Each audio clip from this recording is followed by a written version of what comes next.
സുഹൃത്തുക്കളെ എല്ലാവർക്കും MPS ഡയറിയിലേക്ക് സ്വാഗതം.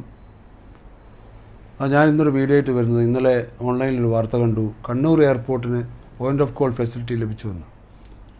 എന്നാൽ അതുപ്രകാരം ഞാൻ കണ്ണൂർ എയർപോർട്ട് അധികൃതരുമായി ബന്ധപ്പെട്ടു. അവർക്കിതുവരെ യാതൊരു ഔദ്യോഗികമായ റിപ്പോർട്ടും ലഭിച്ചിട്ടില്ല. അതുപോലെ കണ്ണൂർ എയർപോർട്ട് ഡയറക്ടറുമായി ബന്ധപ്പെട്ടു. അദ്ദേഹം പറഞ്ഞത് ചെറിയ സൂചനയുണ്ട്, പക്ഷേ അതിൻ്റെ ഒരു പൂർണ്ണമായ രൂപത്തിലുള്ള ഒരു റിപ്പോർട്ടുകളോ ഇൻഫർമേഷനോ ഒന്നും തന്നെ ഔദ്യോഗികമായി എയർപോർട്ടിൽ വന്നിട്ടില്ല എന്നുള്ളതാണ്. എന്തായാലും ശുഭപ്രതീക്ഷ ഉണ്ടെന്ന് അദ്ദേഹം എന്നോട് പറഞ്ഞിട്ടുണ്ടായിരുന്നു.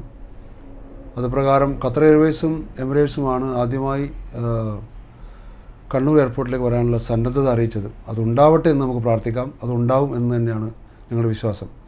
2023 ജൂൺ 5-ാം തീയതിയാണ് Kannur international airport global passengers എന്ന പേരിൽ ഒരു വാട്സപ്പ് ഗ്രൂപ്പ് ഞങ്ങൾ ആരംഭിച്ചത്. അതിലിപ്പോൾ ഏകദേശം 2000-ലധികം മെമ്പർമാർ അതിലുണ്ട്. 2023 സെപ്റ്റംബർ 7-ാം തീയതി കേന്ദ്ര പാർലമെൻ്ററി കാര്യ ചെയർമാൻ ശ്രീ വിജയസായി റെഡ്ഡി MP-യും അദ്ദേഹത്തോടൊപ്പം കുറച്ച് MP-മാരും കണ്ണൂർ എയർപോർട്ടിൽ സംബന്ധിച്ച് അതിൻ്റെ ഒരു പഠനം നടത്താൻ വേണ്ടി വന്നിരുന്നു.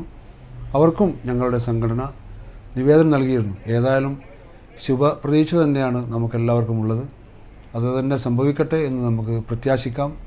അതുണ്ടാവും എന്ന് തന്നെയാണ് ഞാൻ വിശ്വസിക്കുന്നത്. എല്ലാവർക്കും നന്ദി, നമസ്കാരം.